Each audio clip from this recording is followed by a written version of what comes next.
Yo, what's going on, guys? Before we get into this video, I want to let you know BRDG is having a quiz. This is going to give you an opportunity to win some cash prizes, some Sneaker Life merchandise. All you have to do is click the link down below. It's going to go live at 8:15 Mountain Standard Time. And it's going to be a short quiz. For those of you guys that are OG fans, all you got to do is answer a few questions. You have about 24 hours after it goes live. Whoever can answer the questions correctly will win a cash prize, potentially win some Sneaker Life merchandise.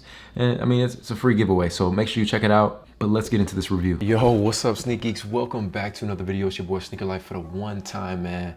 Huge shout out to the homie Retro Grells, has been holding me down on all these releases. Let me just tell you, we're going crazy. I am not even gonna hold you guys on that one. I just feel like back with the early videos, man. That's what you guys have been waiting for. Honestly, I'm so excited to have someone that's extremely reliable. So you guys can see today kind of the first impressions, little review of the 700 MNVN. Now, I ain't gonna lie, I might say MNVN, I mean, throughout this video, just because that's low-key is a little tongue twister. So MNVN, we're gonna put the emphasis on that, right? These are gonna release June 7th, so that's actually gonna be on a Monday. Retail is going to be $220. And you know, they've come out with an all-black pair of these in bright kind of orange, and this one is called Bright Cyan. Is that how you properly pronounce it? I mean, a light blue essentially is what it is. Personally, I find this model very like intriguing and interesting. I will say hands down, my favorite pair is the Wave Runners and even the Foam Runners. I wear those like on the daily now, and I just don't see people with them, so I love that shoe so much. For these, I can honestly say I'm not the biggest fan. I could see the purpose behind this specific sneaker, and I'm assuming Kanye made these directly for kind of like a sportier with that nylon construction for like going on hikes and just having a more durable but hype shoe. I see the way that Kanye's, you know, pushing that element of things, but this is just kind of like, if you know, you know. Essentially, you know, some people go hiking in designer sneakers. It's kind of like that. Oh yeah, like I'm in the know sneaker. If that makes sense to you guys. So you can see a complete nylon upper, very dope, I must add. I love the 3M hints. Just kind of this is just a shoe that I would imagine myself, if I did purchase these, which, you know, I got these ones, but just for the review, if I got a personal pair, I would hike in these. Like, that's what this shoe would be directly for. Maybe even work out in them. From what I'm hearing is they actually run a bit tight. So if you have wider feet, you need to potentially go up a size. And I mean, it sucks with these kind of shoes that you don't really have an opportunity to try them on, but I mean, you can go true to size. I'm sure you'll be fine, just depending on your foot. I have a wider foot, so I would assume I would probably have to go up a size, half a size if it's even available.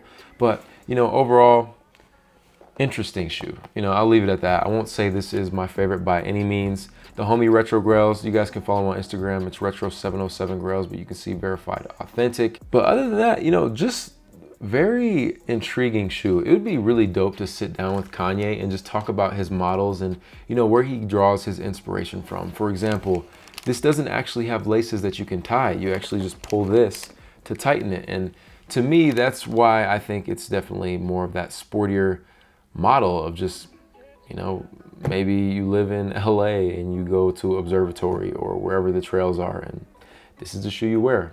I can dig it. Now, I personally think I would prefer if I had to pick the black pair, just because it's subtle, simple, if you know, you know. I do like these loud colors, but you know, typically I like black shoes because I know this is some type of shoe that I would destroy. You got the boost on the bottom, solid traction. I bet you these are comfortable for sure. I will give it that. Definitely lightweight with that nylon material, and you know, just more 3M hits. You got kind of a rubber panel on the toe box, and then obviously throughout the rest of the sole is just that fire leather. I mean, the color contrast on these is fire, like definitely. The model, you know,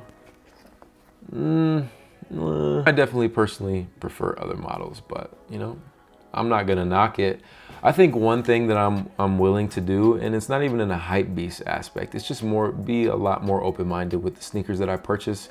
I feel like right now in the sneaker game, it's an opportunity to truly be unique, you know, and try out different brands, different models, and just be open-minded to other sneaker brands. Now, obviously I'm reviewing an Adidas hype shoe, I guess you could call it, but I just mean overall. Like, I can tell based on the views when I put out just like other types of sneakers, they don't hit as much because people aren't being as open-minded. They're just not interested. So until you try to take that next step of like, you know, let me step outside of my comfort zone. Let me wear something that other people don't have. Maybe I don't need to be accepted wearing off-white. Like, let me just wear some Asics or some Pumas, you know? But let's go ahead and throw these bad boys on. I just kind of feel like these are pretty basic on feet. Like, this is a pretty regular shoe.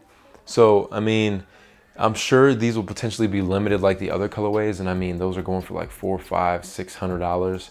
So it's just kind of like, if you have an eye for it and you like the shoe, I definitely recommend grabbing it. There's nothing wrong with that.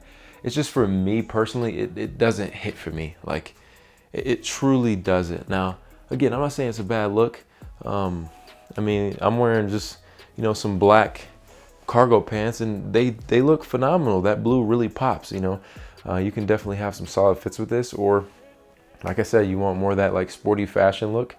I just feel like Kanye's pushing that element of designer, but I know to the core, it seems like he wants it to be widely available to everyone, but that's just not happening whatsoever. I mean, you look at something like the previous models that dropped, they were extremely limited. So, I mean, take it for what it is, but you guys can let me know down below what you think in the comments.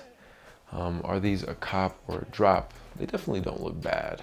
I mean, I will say that. I can't say this look looks any better. I would definitely wear these without socks if I was going hiking. You know what I mean? Like, sheesh, that just looks not good. Low-key looks kind of goofy, but maybe you could wear some like, I don't know. What do you guys think? What I'm seeing on the camera right now don't look as good. So until I edit and see, these socks might be just a little too high, brother. It definitely looks better without the long socks. Low-key kind of reminds me of the 14s a little bit. Again, just be dope to sit down with Cyan and like talk, hey, like, where did you get the inspiration? Like, did he draw any type of inspiration from the Jordan 14 for this model? You know, maybe the shape, is it more of like a designer sneaker? Like, where did the shape of these shoes come from? You know, what's the origin? But there you guys have it, man.